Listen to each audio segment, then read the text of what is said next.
Meu nome é Gustavo Gomes e eu sou médico nuclear da Clínica Núcleos.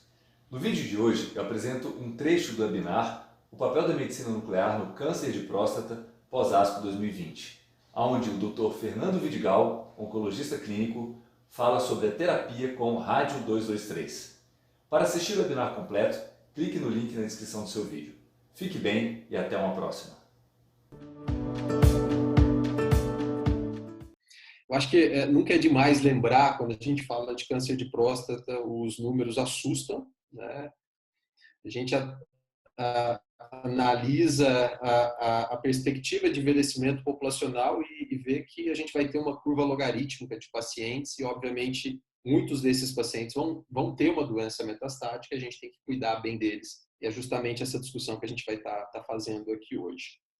De uma maneira bem objetiva, eu acho que os radiofármacos, né, Gustavo, eles vêm assumindo um protagonismo cada vez maior no cenário do tratamento do câncer de próstata, seja no cenário diagnóstico, como você mesmo acabou de mostrar, seja no cenário terapêutico, né? E aí entra o efeito teranóstico aí que a gente acaba somando esses dois aspectos aí e trazendo aí medicamentos com alta eficácia e com uma capacidade real de mudar a história dos pacientes com câncer de próstata. Então, eu acho que esse contexto, essa mudança de paradigma, que eu não diria recente, aí nos últimos, vou considerar 7, 8 anos, ela é muito palpável na prática clínica da gente, né? A gente conta aí já há muito tempo com os exames, com PET, com PSMA, e a gente vem começando a utilizar o Lutécio e já vem aí com uma certa experiência usando o rádio 223. Então, de uma maneira bastante didática, né, Gustavo, a gente organizou aí essa nossa discussão em dois tópicos,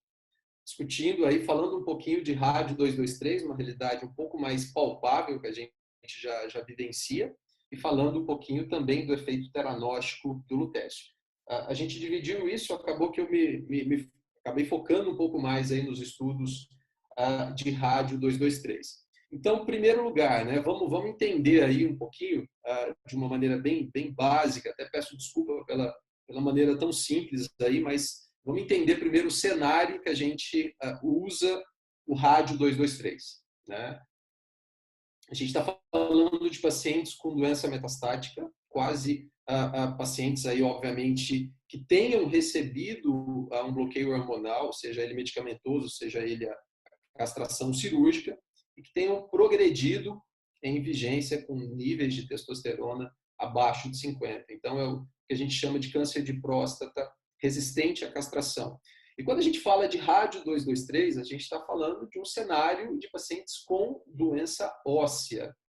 Eu acho que é importante, essa é uma diferença do rádio para o lutécio, né? O efeito terapêutico do rádio 223 ele se dá em pacientes com metástases ósseas exclusiva, né? Nós não tratamos pacientes com doença visceral com rádio 223.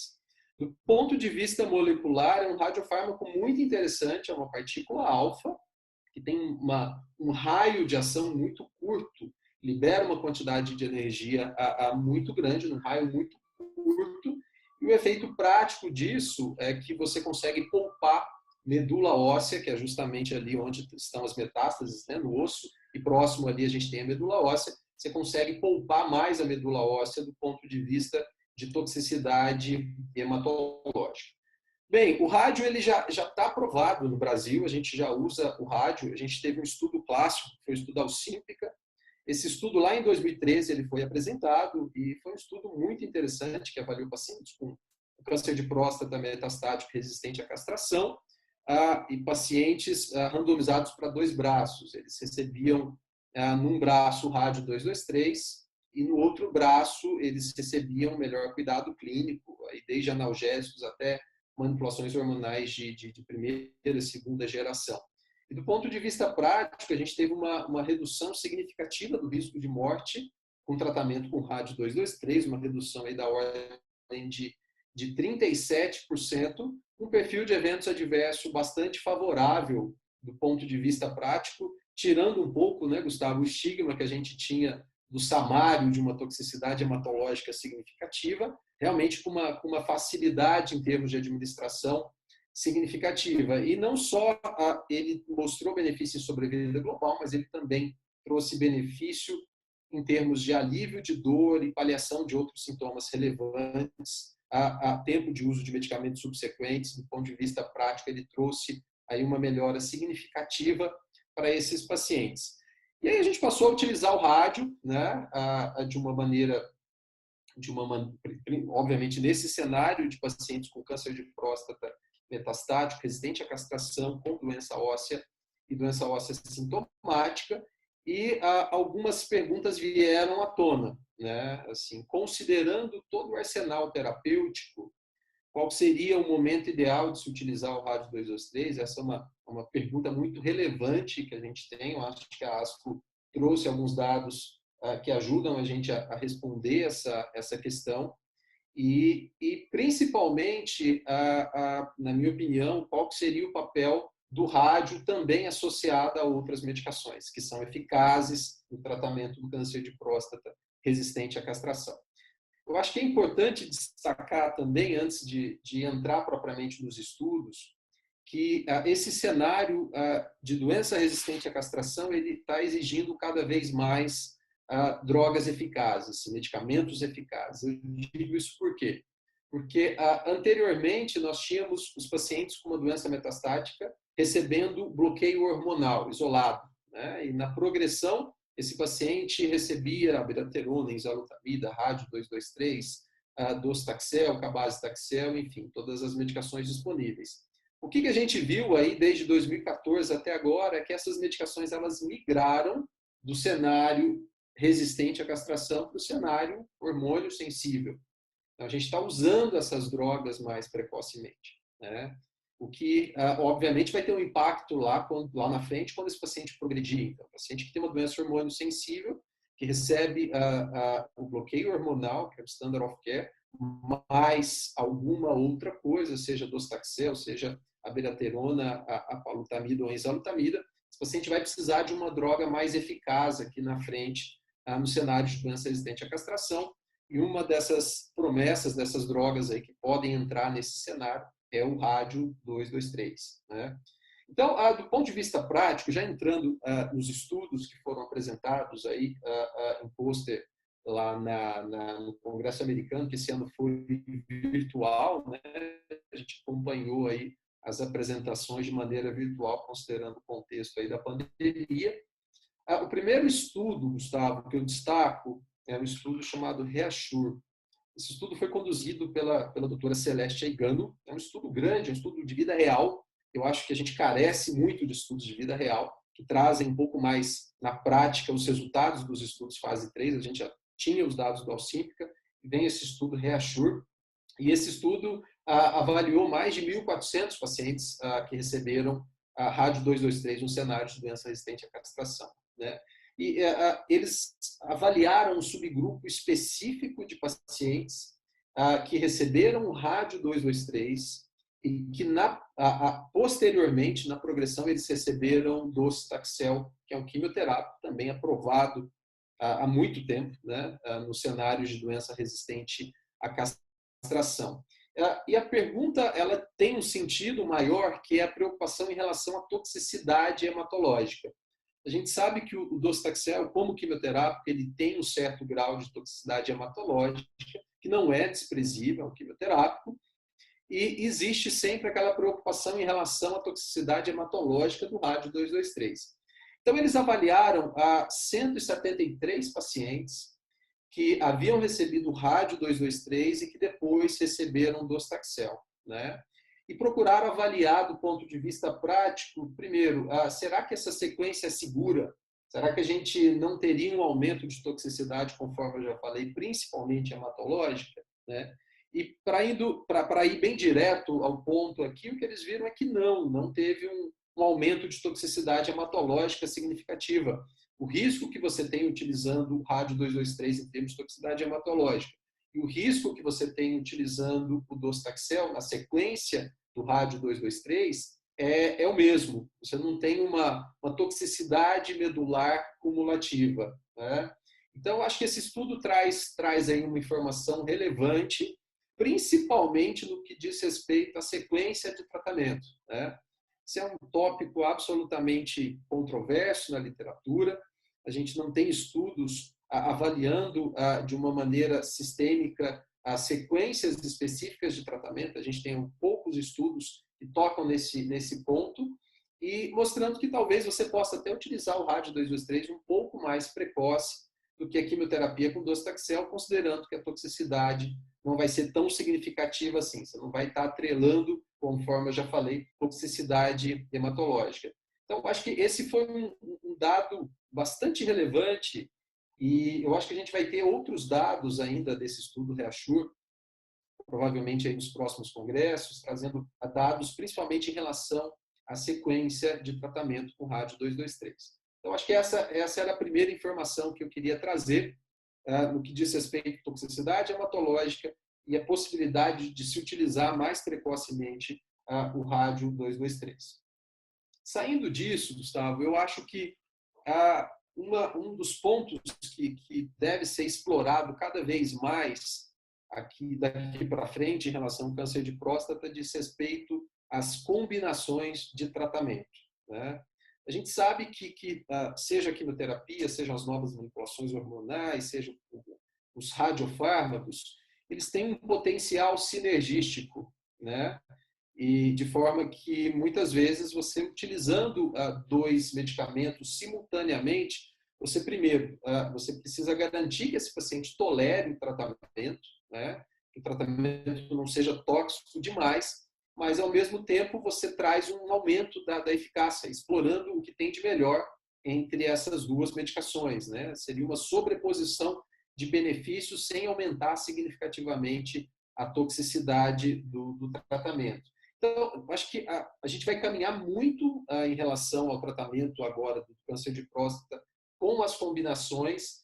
E eu vou destacar 3 estudos aqui envolvendo o rádio 223 que foram mencionados aí nessa ASCO, avaliando justamente a questão das combinações. Eu falei há pouco do REASSURE, avaliando a sequência, né, rádio e depois docetaxel, mas existe um estudo chamado DORA, um estudo que está em andamento, trazendo aí a comparação entre o rádio 223 num braço e no outro braço trazendo aí o docetaxel, que é esse quimioterápico que eu acabei de comentar, mais o rádio 223. Né?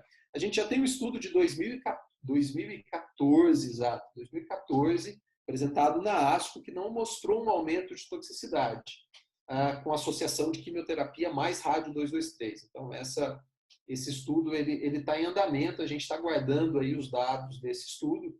Basicamente, foi só uma atualização de follow-up que eles trouxeram, mostrando aí os dados de segurança, sem trazer dados ainda definitivos. Obviamente, esse estudo ainda está em andamento.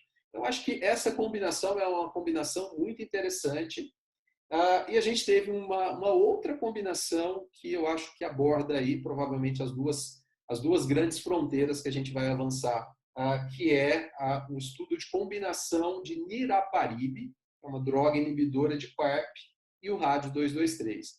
Então, veja, a gente está lidando primeiro com uma terapia personalizada, que seria o uso dos inibidores de PARP, principalmente no cenário de pacientes que têm aí alterações naqueles genes que fazem o conserto do material genético quando ocorre essa alteração e, consequentemente, uma predisposição ao desenvolvimento de tumores.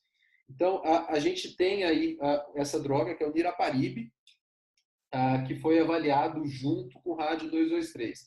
Esse estudo foi um estudo muito inicial, um estudo fase 1B, um estudo que basicamente tinha por intenção avaliar a dose mais segura de niraparib para ser estudada no estudo fase 2 e no estudo fase 3, junto com o rádio 223.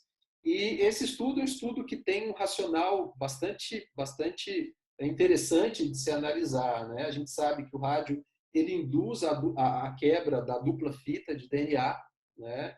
A gente sabe que os inibidores de PARP vêm justamente inibir esse conserto da dupla fita, né? Então, seria interessante essa associação do ponto de vista terapêutico, já existem dados precoces que mostram que essas enzimas, tanto a PARP1 quanto a PARP2, ela tem um papel importante também na regulação do receptor de andrógeno. Isso já tem estudos, uma publicação da Nature mostrando isso. Tem dados bastante interessantes mostrando uma evolução para um fenótipo mais letal na presença dessas enzimas. Então, testou-se então nesse estudo aí essa associação do niraparib, explorando esses dados.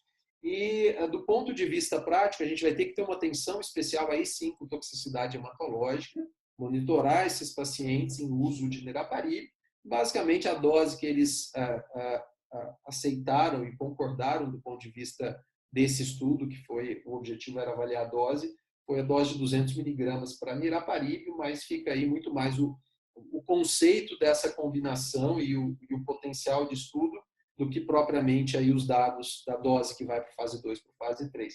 Mas eu acho que é uma combinação muito interessante, né? A gente sabe que os pacientes com câncer de próstata, a depender, obviamente, da casuística que você analisa, até 20%, 25% desses pacientes vão, quando você faz uma análise desses genes, você vai encontrar, e aí 1 em cada 5, 1 em cada 6 pacientes, você vai encontrar alguma alteração, alguma mutação, seja BRCA1, BRCA2, ATM, Fanconi, outras mutações mais raras, e que esses pacientes eles vão muito bem com essas medicações, com os inibidores de PARP aí, e basicamente você teria um efeito sinergístico com o rádio 223. Então esse estudo basicamente foi isso, né? Ainda no campo das associações, a gente chega num cenário que vem trazendo muita discussão aí nos nossos tumor boards, muita discussão com todos os colegas da cirurgia, da radioterapia, que é o cenário de doença oligometastática, né?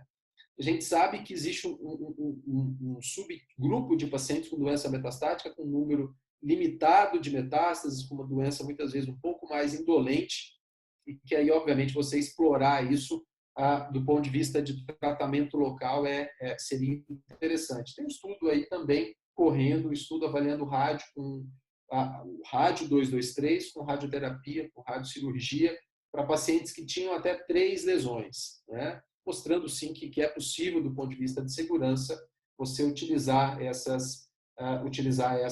associação para melhorar, utilizar os tratamentos nesse cenário de doença oligometastática. Então, assim, Gustavo, eu vejo com bons olhos, acho que a gente está aprendendo mais em relação ao rádio 223, né?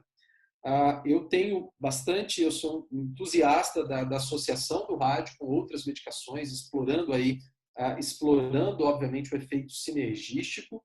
A gente tem teve alguns estudos um pouco contaminados, que foi o estudo ERA 223, aí, principalmente em relação a pacientes quanto à saúde óssea, em relação a fraturas.